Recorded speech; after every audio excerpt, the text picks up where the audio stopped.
Welcome to video for lecture 18 section 3. This video is about feed-forward control. Be sure to remember when we say feed-forward control, we really mean feedback plus feed-forward control. Feed-forward is used to improve a slow or sluggish process. Many large processes have time constants that are many minutes long.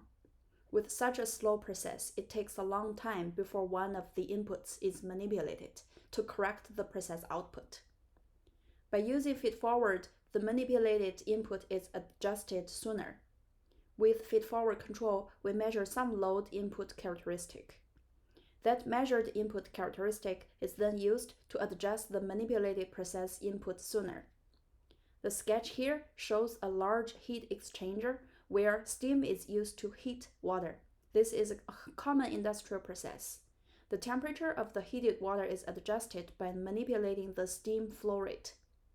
In many cases, the steam temperature can vary, so it makes sense to add a temperature sensor in the input steam line and use that temperature to adjust the steam flow rate so that the heat exchanger can do a better job producing the water at the desired set point temperature. The steam temperature adds feed-forward control to the original feedback control system that measures the heated water temperature to adjust the steam flow rate.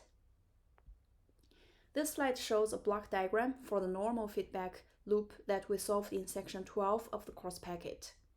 There are two changeable inputs.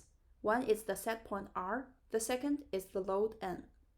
This block diagram describes our steam heated heat exchanger process 2 if we use only feedback control. If we add feed-forward control, we get this block diagram. This block diagram describes a steam heated heat exchanger with feedback and feed-forward control. The process output variable is T and the load input variable is Ti. In the block diagram, we have the normal feedback loop that includes G1, G2, G3, and H, and a load input N. To add feed-forward, we add a sensor to the input load Ti and a transfer function G5 that sends the feed-forward output to a summing point that produces the process signal P. This is a good time to note that the reason this is not the same as cascade control is because the loop is not measuring an internal process value somewhere in the primary feedback loop.